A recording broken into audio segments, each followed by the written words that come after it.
A good evening, ladies and gentlemen. It's a beautiful 12th of October, 2024. Happy Thanksgiving to some of you out there. Gobble, gobble, gobble.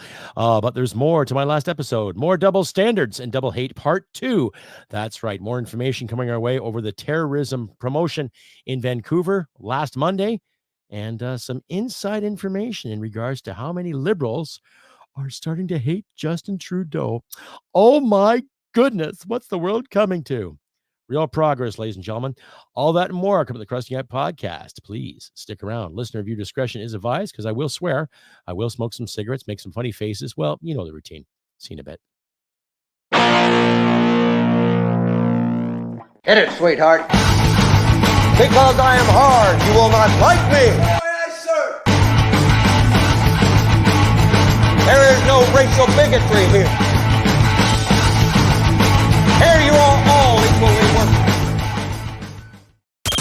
From Western Canada, this is the Crusty Canuck podcast, a Canadian veteran's point of view on political, social, economic issues and life. Here's Crusty. That's right, ladies and gentlemen. Welcome to the podcast, episode 313, Double Standards, Double Hate. This podcast is also brought to you in part by and supported by Veterans for Freedom Network. That's right, Stand 2, Veterans for Freedom. And coming soon, Veterans for Freedom TV. Hopefully you'll see my mug and other mugs and other veterans, like-minded individuals out there on a big network with podcasts and comedy and all that good stuff. So please stay tuned for that. Hi, everybody. I am your host, Crusty Canuck. Good to see you. Hope you're having a good festive weekend thus far without breaking the bank or losing your mind. I know it's been kind of rough out there with jobs, with the economy and everything too. We've seen all the excuses, seen all the putzery and tomfoolery out there in the name of progress as we speak.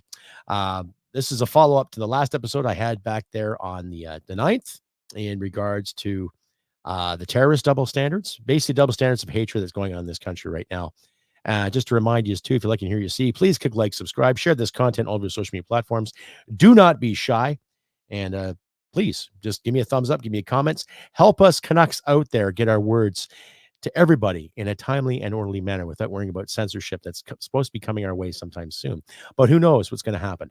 What I'll do is I'll start the episode with a story from Brian Lidley and a CBC video of all places discussing what's happening with the Trudeau government as we speak. Now, he's gallivanting around the globe as always. I think he's returned today. I'm not sure. I really don't give a fuck. He's the only politician I know who's taken more personal days than people have taken sick days. So, you know, it's self-explanatory, ladies and gentlemen, how this leader is and how other leaders in his government are too. So I'll just keep a little video here. Basically, Brian Lidley says what he has said on the Toronto Sun recently and what CBC has to say. And ironically enough, CBC of all places, right, sitting there going, oh my God, they don't want to get rid of, they don't want to keep Justin around anymore. Apparently some cabinet members aren't really happy with the prime minister. And I don't blame them too, because I remember the Liberal brand being one of fairness and proper equality, not equity, not these buzzwords that the collectivists want to use, but the proper word of liberty, hence the term liberal. Liberty, liberal. You see how that works, ladies and gentlemen? Liberty, liberal. Liberty, liberal. Liberty, liberal. Right? You know what I mean? A little sound effect there from the Second City when Dr. Tongue would do his thing. The 3D house of pancakes or a 3D house of stewardesses. That's right. No, little childhood memories there. Anyhow, I'm just going to keep a little story here from Brian Lidley from the Toronto Sun. And he explains it in certain details, how things aren't going so well for our beloved Prime Minister, Mr. Potato, Mr. Sock Boy, Mr. I got great thoughts and great hair. What are you going to do for me? And I'll queue up the video here for you too. I'll leave the captioning on there, ladies and gentlemen, for you to listen to at your leisure. But as correction, Brian Lidley says, and this is from 5 hours ago, ladies and gentlemen, as Brian Lidley describes in in decent detail. Lily, rebel MPs calling out Justin to step down as Liberal Party leader, ? So Mary Ng says she has full confidence in Justin Trudeau as leader of the Liberal Party, but seems others do not. We don't quite know who's the MPs are yet because they're willing to do the hard part, publicly call for Justin Trudeau to step down for the good of the Liberal Party. In a story first broken by the Toronto Star, then followed up on CTV and CBC, it seems there is a small cadre of MPs who want Trudeau to go. Interesting. I wonder why. Protect their jobs, protect their dignity. Who knows? Reviewing the various reports, it looks like there's been some complaining within the Atlantic and Ontario caucuses, and there may or not be a letter circulating with up to 2 pages of people who have signed onto the call to Trudeau to go. We just don't know, though, because this is all being done in secret behind closed doors. Interesting. This is not your usual rabble rousers. This runs deeper than that. The Star quoted one Liberal MP is saying about the secret, not quite launched yet, a coup. Excuse me, ladies and gentlemen. Excuse me for being skeptical, but this whole affair seems sloppy, according to Mr. Lilly. If you're going to launch a coup to replace your party leader, then do it already. We heard about similar attempt during the summer at that one point. Only New Brunswick MP Wayne Long, who isn't even running again, came forward to say Trudeau should go. At the Liberal caucus retreat last month, Montreal MP Alexandra Mendez said, while she supports Trudeau staying on as leader, she's heard from the constituents that it is time to go. So far, there has been the extent of the Liberal discontent, despite more than a year of polling showing the Conservatives with persistent double-digit lead in voter support. Trudeau has been clear in statement after statement that he intends to run in the next election. Perhaps that's just him not stating that he's stepping down so he can retain some control, but I believe he wants to stay and fight Pierre Poilievre in the next election. Of course, his ego would, ask for nothing more, right? Of course. All of this broke while Trudeau was in Laos at the ASUN Summit. While he didn't comment, his trade minister, Mary Ng, did come to his defense, of course. She just loves the perks and privileges. Quote unquote, I'm disappointed because Canadians expect us to be focused on Canadians and doing this work, she said. I think the conversations that we have in caucus remain in caucus. Yeah, okay. Well, I'm not going to read the rest of it. I'll just leave this article for you, ladies and gentlemen, to read. And I'll cue the CBC video and what they have to say about the whole catastrophe in caucus and what have you. Right? It seems just really, really rich that some of these ass clowns just don't know what to do. Wag the tail, right? Change for a while now, and even some MPs who have publicly called for Trudeau to step down. But this is by far the most advanced effort that we have seen to this point. And it's really escalated throughout this week with Justin Trudeau overseas at this summit in Asia. What's been happening is MPs have been meeting in rooms all across Parliament Hill, and they're being asked to sign their names to what amounts to a pledge to stand together and calling for Trudeau to resign. Now, it's not a letter they're signing that will be circulated. Instead, it's a tightly controlled document. There are no copies, there are no photos, and sources I've spoken to describe it as a vehicle to secure a commitment from MPs to seek that leadership change and bind the MPs to that goal should the Prime Minister and his supporters push back. Look at it like an insurance policy of sorts, signed in ink in the MP's own hand that becomes impossible to disavow if the pressure gets too high. And Ian, what my sources are saying is that at least 20 MPs have so far signed this document, with others voicing their support for this cause. One MP who signed the document told me that the number of signatures spilled over to a second page. And my understanding is that it's from across the country. Backbenchers from the Atlantic, from Quebec, from Ontario, and from the West. No cabinet ministers that we know of that have signed it to this point, but we know that there are some cabinet ministers who are aware of these efforts. And what sort of reaction are we expecting from the Prime Minister? Well, he has been adamant to this point that he isn't going anywhere. I don't know if this changes anything. He is flying back from Laos, so we don't know if he plans to stick with his intentions to stay, because that risks a possible splinter in the caucus. We don't know if this changes his calculation and he decides to leave, or if these MPs could back down now that the word has gotten out and the Prime Minister's office is able to respond. Because people I've spoken with who are connected with this effort said their intention was to keep it secret for as long as possible till it built to critical mass, and the fear was that moving too fast could allow the Prime Minister's office a chance to respond and maybe splinter the resistance. So right now it is still very unclear how Justin Trudeau responds once he's back in Canada. David Cochrane with our breaking news in Ottawa. Interesting. Now, does that mean there's actual Liberal members of cabinet who actually give a shit about this country? Ooh, wouldn't that be fantastic, eh? Wow, look at that. Join the Liberal Party of Canada. We'll tell you what to think, what to do, how to wipe, how to pick your nose, all in the name of safety. We'll see. Time will tell, ladies and gentlemen. Who knows? Right back after this little message, my lovelies. Stay updated and follow Crusty Canuck on Facebook, Twitter, Gab, Telegram, YouTube, and Podbean. Subscribe today and donate at crustycanuck.ca. And that's right, ladies and gentlemen, you're back to Crusty Canuck Podcast, episode 313, Double Standards, Double the Hate, part 2. I'm your host, Crusty Canuck. If you like to hear what you see, please click like, subscribe, share this content all over your social media platforms. Please do not be shy. Give me a thumbs up, give me a comment. If you see this premiered on Rumble and on the Tube, please join the conversation. Click those likes, and share all over around. If 10 of you who watch my show, share with 3 other people, you'll help me out too. Share, like, all that good stuff. Anyway, this episode, interesting how things have changed dynamically over the past week in regards to hatred and protesting what's going on too. I just showed you all. Oh, 1 second. I think I'm battling a cold, ladies and gentlemen. I feel a little congested here and there, but I think you all understand the double standards we have seen in this country in the past 4 years when it comes to protesting what's done here, what's done there. And the moment you disagree with somebody, you're called a misogynist. If you disagree with a female politician, you're a misogynist, you're a sexist. If you disagree with this mandate, then you're a racist. If you disagree with that, then you're a bigot. If you disagree with this, you're that. And I'm getting sick and tired of all these fucking buzzwords, ladies and gentlemen. Honestly.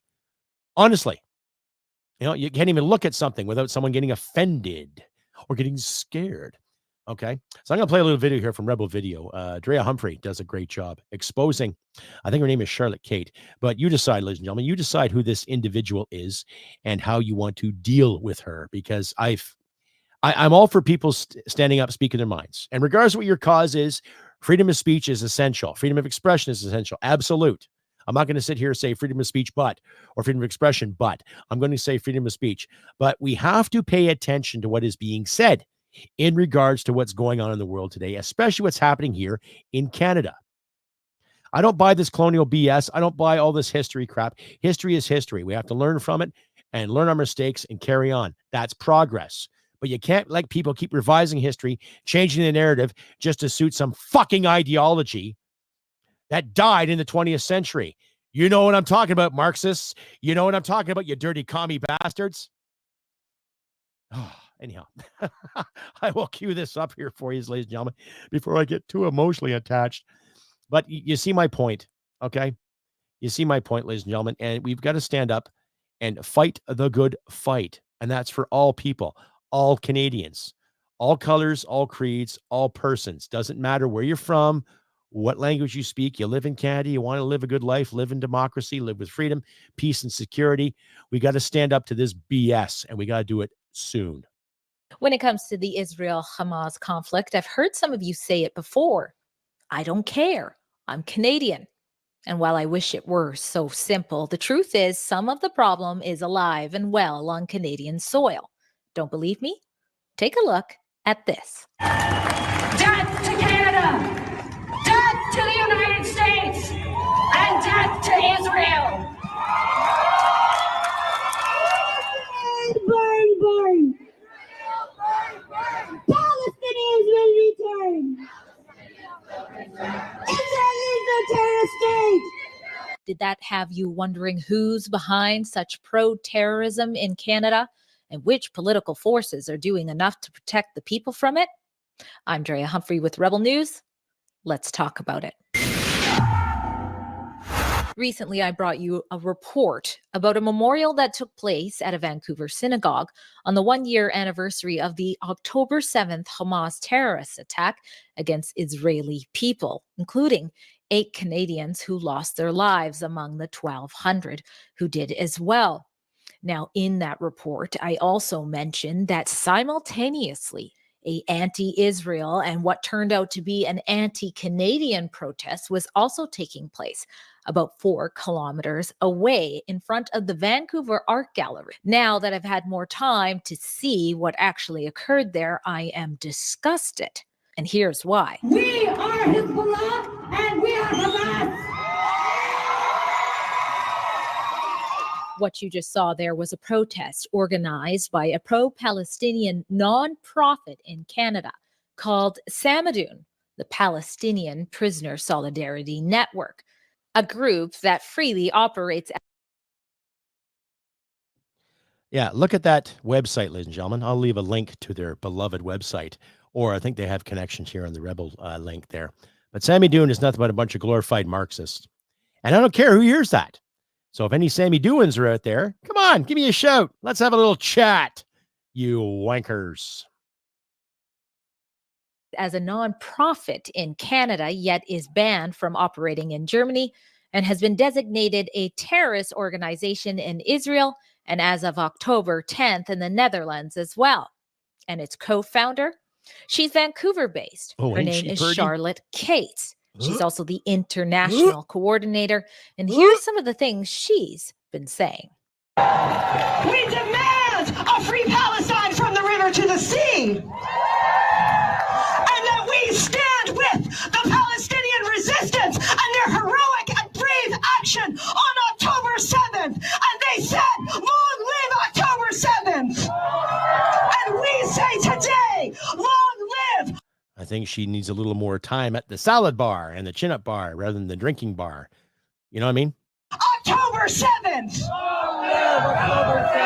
So it's up to us internationally to organize, to demonstrate, to join the struggle, to shut business as usual down, to do everything that we can to stop these imperialist powers and the Zionist regime from continuing their war crimes and genocide. On that note, So what the heck is going on when protesters are actually being extreme and acting out in hate, unlike the peaceful trucker convoys, the leaders of which who spent many days in jails and just got out of the longest mischief trial in history?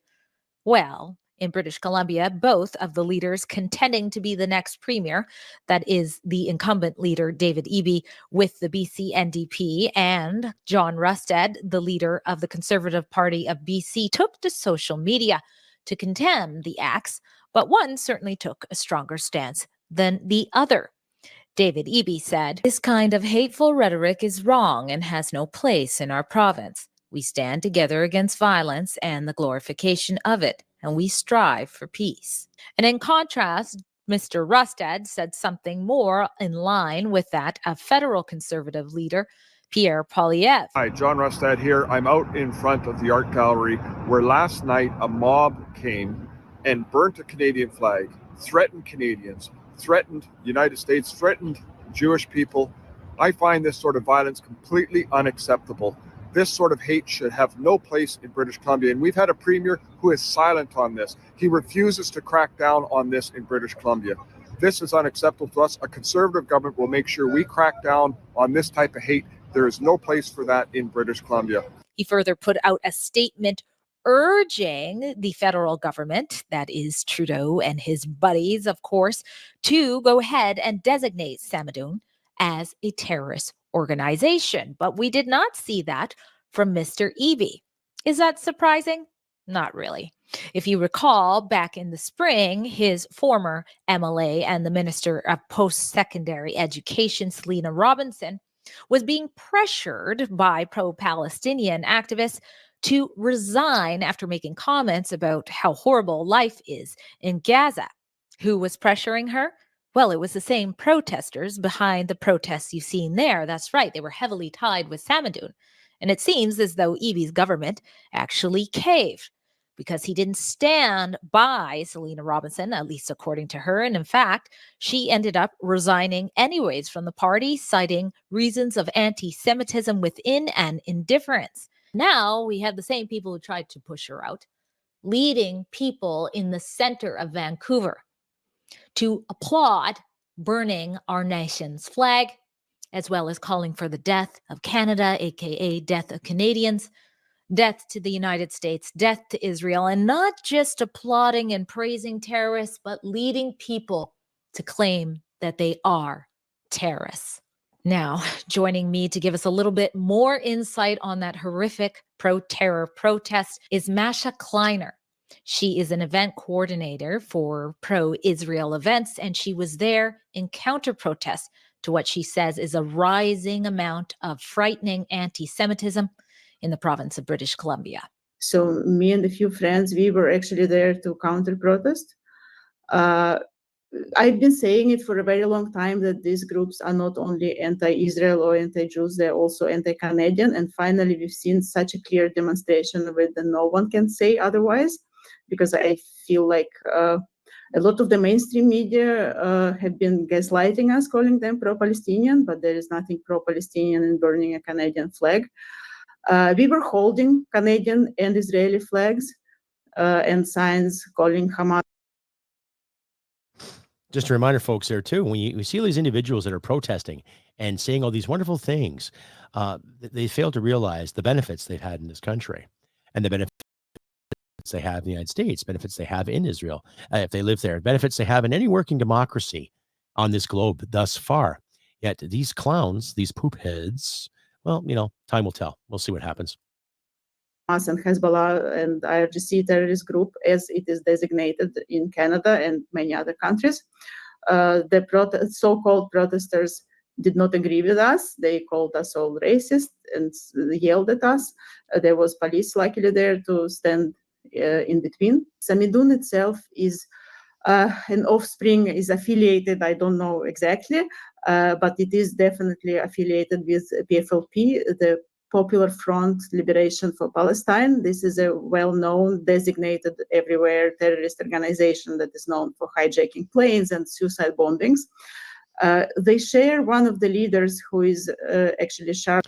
Now, can you believe she got a Human Rights Achievement Award from the people in Iran, from the governing body in Iran? Think about that for a second, okay? And how is Iran good with human rights? Think about that for a second. Like, it's a contradiction. She's a borderline Marxist, as far as I'm concerned. I don't give a fuck. She's a commie. Charlotte Kate's husband, who also resides here in Vancouver, his name is Khaled Barakat. So he's both PFLP and Samidun leader. Charlotte Kate herself, she's originally an American, but now both they live here. They are behind a lot of the protests, a lot of the student activity in Canada. They have appeared in multiple events. So it doesn't matter if she's an American citizen or born in the States, or he's born here or he's born there. They're idiots. They're whack jobs. Praising terrorism just in general, praising hijacking planes. Charlotte Kate herself has been seen in Vancouver Art Gallery rally on the end of April, praising the glorious operation of October 7. Again, I don't have the exact quote, but she was arrested a few days after. She was one of the organizers of the encampment at UBC as well, although she's not a student at all. And since then, her Baba. Condition for her release was that she's not to attend any rallies. It's a very basic common sense. If you receive a human rights award from the Islamic regime of Iran, that one of the most brutal regime to its own people that vows to destroy Israel, that tells something about who this person is and what organization they stand for. They are not making it a secret, so it's really hypocritical of our current government that they refuse to ban Samidun. Samidun operates as a charitable organization in Canada. There are multiple petitions over the years to ban it, to designate it as terrorist, to deport its leaders, but they are allowed to basically do all sorts of activities. And honestly, it's endangering all of us, not just Jews. Jews just feel it a lot more personal because they target us first. But in their latest rally, they distributed brochures explaining how to commit mass terrorist attacks. Oh, that's interesting. Great. They're providing education to people too who inquire. Ooh, nothing terroristic about that. For example, so they're obviously trying to incite violence inside Canada as well, not just against Jews, but just as a definition of terrorism against everyone. And I hope this will be a moment when more Canadians finally wake up and see how dangerous it is for all of us. If you'd like to stand with any rational person in Canada who I'll just leave it there, ladies and gentlemen. Thank you very much for sticking around so far to watch this video. It's self-explanatory. Okay. Like, look at the double standards that we have in this country when it comes to what you can stand up for and say, what you cannot stand up for and say. Okay. The leaders of the convoy. Okay. They had just got out of a big trial for mischief. What were they doing in Vancouver? Was that mischievous? Well, they're burning flags. Okay. And like I said, I believe in free expression. I believe in freedom of speech. Okay. And you go ahead and express yourself. But you're basically shitting where you eat, ladies and gentlemen. These individuals that sit and they want to change the world, make a difference. Like I said, my last one, get off your ass, go over there and fight. Okay? Get off your duckus, get up there and fight the good fight for this solidarity you keep promoting here. Now, I know I made some comments about her doing the Umbaba thing. I don't care. I gotta lose a bit of weight myself. So I got some chunk on me too. But who is this person to scream about rights and existence and all this stuff when she doesn't even live? Well, she's not even a Canadian citizen. Maybe she is. I don't know. But she shut up shop in Vancouver to do what? Stir the pot, cause some shit. Lady, if you got any guts, I'd like to see you hop on a plane, go over there and fight the good fight. Because as I mentioned in the last episode, this is how you're going to be treated. Like bloody cannon fodder, like garbage, like crap. They will use you and abuse you. And I don't know what else they'll do to you. But chances are you won't live to see any kind of glory or victory because you probably have maybe, I don't know, maybe less than a week if you're lucky. Stay updated and follow Crusty Canuck on Facebook, Twitter, Gab, Telegram, YouTube, and Podbean. Subscribe today and donate at crustycanuck.ca. And you're back, ladies and gentlemen, to episode 313, Double Standards and Double Hate Part 2. Hi, everybody. I'm Crusty Canuck. Glad to see us. Thank you for coming out to this wonderful episode that I put together. Anyhow, it's just been a total mind screw. It's just a mind game. Everything we're seeing right now, everything we're seeing on television, everything we're hearing about what's going to happen in the Middle East, Ukraine, Russia, possible China and Taiwan, we don't know. And look at the foolery we got to deal with in this country, too. Look at what my American friends have to deal with down there, too. Next month will make or break a lot of things for the American people. And it will affect Canada, too, ladies and gentlemen. It's that simple. You want Kamala sitting there cackling, talking about collectivism, building back better? Or do you want Donald Trump to get things done? Now, that's the way I look at him. And what gets me, too, is we have some conservative MPs here who are not really doing enough to stop this garbage that's in our streets. It's not like they have the power to do it, but I'm not seeing too many conservatives really standing up against these individuals, and I'm not seeing too many conservatives really speak out against Bill 293 or Bill 263, the Internet Censorship Bill. And 293 is basically a vegan bill where some liberal MP who swore in committee, oh my God, the chaos, just shows the world how sensitive he really is, wants to promote veganism, basically eating bugs to stop us from eating meat. I might do an episode of that in the next couple of days. I don't know. It's just when I read this garbage, I just get so pissed off. And these are people that are elected to represent us, right? These are the people that say Canadians want this and Canadians want that. They don't have a fucking clue what we want because they're so out of touch with the world. It makes me want to puke. And then they wonder why we can't get things done. Well, firstly, they don't do their jobs. They don't procure anything properly. And they just sit there and ad-lib and virtue signal. I've never seen so many unqualified people in my life try to run a country. It's a goddamn shame. It's a shame because we got to wait 4 years or sometimes almost 5 years to get a new PM, to get a new government in. So we'll see what's going on today with the Liberals not liking Justin anymore. And maybe there might be a prorogation, a prorogue parliament. Who knows? The Bloc Québécois have the audacity to say that all young people have a lot of money when they don't.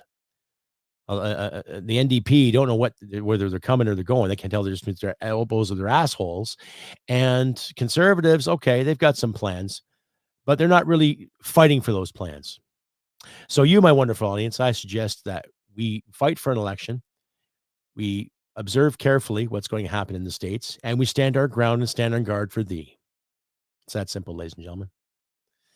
Anyway, this episode's 2 songs will be a guy out of Detroit, Michigan, pronunciation, He goes by the moniker Scandroid. His stage name is Clayton. He's an independent musician, writes some great music, very electronic, very synthwave influence from the 80s. He's got a song called Phoenix. I'll play on that too. And this episode would not be complete unless I included a Motorhead track too. Motorhead from the 1916 album, No Voices in the Sky. So please enjoy that at your leisure, ladies and gentlemen. I'll include that in the description, and I'll include all the information in the description there too from today's episode. Just a reminder too, if you like to hear what you see, please click like, subscribe, share this content on all of your social media platforms. Do not be shy, ladies and gentlemen, and let me know in the comments. Give me a like, send me an email. Contact information is in there too, and I will try to get an episode up probably this coming Tuesday. So anyway, happy Thanksgiving out there to everybody. Do what you can, help each other in these trying times. Don't be shy. Give someone a hand. Don't be shy to ask for a hand. Just do your best to be kind and just do what you can, help each other out. It's that simple. You too. I don't know what else to say. You don't have to give money, but just give some of your time, give a kind word, kind gesture, opening up a door, maybe give some kid a ride to his hockey game or whatever. Try to be good. Just try to set a better example than what's being presented to us on a daily basis, ladies and gentlemen. And like I always say, humanity and merit wins the day. Take care, everybody, and I'll see you next time. Bye for now. Hit it, sweetheart. Because I am hard, you will not like me. Yes, sir. There is no racial bigotry here. Here you are all equally worthless. This has been another episode of the Crusty Canuck podcast. Stay sane and thank you for listening. From Western Canada, this is the Crusty Canuck podcast. Tax me. Tax me harder. Tax me harder. Oh, yeah.